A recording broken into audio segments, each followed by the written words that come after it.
Hey everyone, welcome back. Another World of Warships video.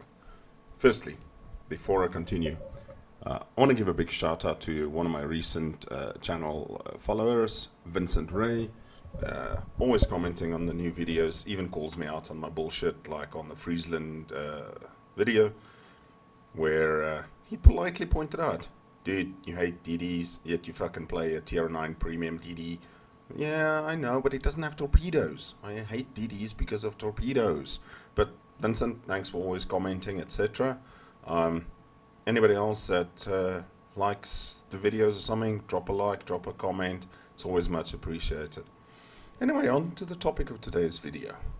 The dockyard for the Odin, or workshop for the Odin, whatever you want to call it, has dropped.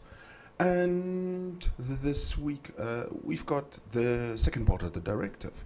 And I must say, I'm actually really enjoying it. Now, Wargaming has learned from the Puerto Rico fuck up. Let's call it what it was. It was a complete and utter disaster.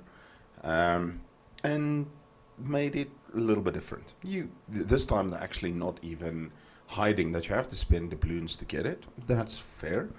When a company is honest with you, we want to support them. You know, if you're saying to me, listen, you're going to have to play the game for the next 2 months quite intensely, and you're going to have to spend 2,000 to get a ship, well, okay, let's see. Myself, not particularly interested in the Odin. The Odin looks to be nerfed into the ground. I have a Bismarck. I would much rather have a Tirpitz than an Odin. But yeah, that's just me. You know, what the hell do I know about this game? So... But what I'm really enjoying about the directives is it's forcing you to play different ships, but in a tier that you might enjoy. And like I said, well, let me give you an example. And one of the ones is you need to set 120 fires with a cruiser. Now, usually I would take a Smolensk or a Worcester, park, pop smoke. Except on the Worcester doesn't have smoke, but I pop smoke and just farm it. This time around, they made it, you have to do it in Japanese cruisers or French cruisers. Now, I'm fortunate enough to own a bunch of Japanese cruisers, including the Azuma. Yes, if you saw my Azure video, I've got most of the free XP stuff except the DDs. I've got the Zhao, and I've got the Henri. So... even the ARP Takao will count. So, but I don't play the Henri very often. I don't play the Zhao very often. They are a bit of a different playstyle. But I've discovered how much fun the Henri is over the last few days of playing this directive. Yesterday and today, playing the directives and Henri is lots of fun. I also forgot how good the Zhao is, and I will post a video later today. Got over 220,000 damage in a game. Yeah, it was unfortunately a loss. In my Zhao, I hardly ever play the Zhao. You know, if I have to play cruisers, I tend to be a bit Russian bias. Take the Nevsky, take the Moskva, take my Smolensk.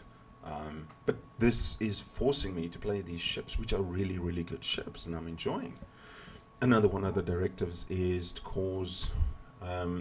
X amount of damage with battleships. Cool. Everybody's either going to take Yamato, Montana, possibly the Kremlin. Kremlin's got short arms there, but if you have Kuznetsov on it, you can just outlast everybody. But it forces you. You have to use a British or French battleship, I believe. Now, I just reset my French line for the Research Bureau before this video. So I've been playing my Conqueror a lot, and Conqueror is a fun ship. She's been power crept a bit.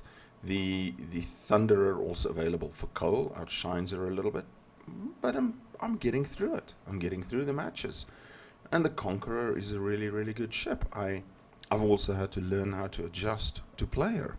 I can't just go in like I do with my Kremlin and be a battering ram and just punch everybody in the face, or the Yamato sit right in the edge of the map, spot a plane and shoot at everybody. A Conqueror is a little bit different. I really do understand now why people back in the day hated her and her fire starting chances, I think with the flags and the commander, it's something ridiculous, like 51%. And it's really fun. One of the other directives, which I think quite a few people might find difficult though, is score 500 main battery hits in a single match. I think that's a little bit of a tall ask for some people. Some guys in my clan, they struggle to do it in a booster. And the reason isn't the booster's DPM. The reason is the booster's angle. You've got these massive arcs when you shoot. By the time the shells land, you need to lead it almost by a moon calendar. Whereas the Smolensk doesn't have it. You also can, it's not restricted by ship type, I think, so you can use something like a Harugamo if you have it. The Friesland might also be a potential for it, but I mean, if you look at the Smolensk versus Friesland's got 2 turrets, 2 guns per turret, so that's 4. Smolensk has 4 turrets, 4 bloody barrels per turret, that's 16. I got it in my second try, and there was Kremlin, a Grossakofirst, and a Izumo.